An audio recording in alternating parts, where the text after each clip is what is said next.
मैं अपने दोस्त के पास गया, ठीक है? वो मुझे समझा रहा था। मैंने बोला यार भाई मुझे सब आता है। तो बोलता भाई तुझे सब आता है बट तुझे समझ में ही कुछ नहीं आता। तो मैंने उसे ऐसा समझाया, बंदा आज तक मुझे पूछ रहा है ये क्या था? रुको जरा, सबर करो।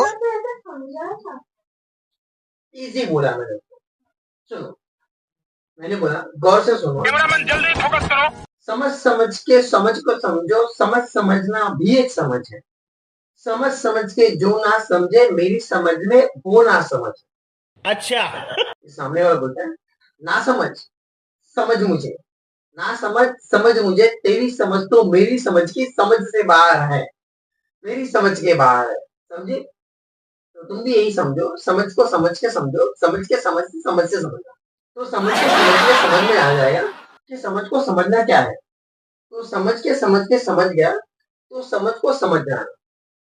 तो समझ गया वो समझेगा और फिर तुमको समझाएगा। ये बात कर। एकदम इन्होंने वक्त बदल दिया, जज्बात बदल दिए, जिंदगी बदल।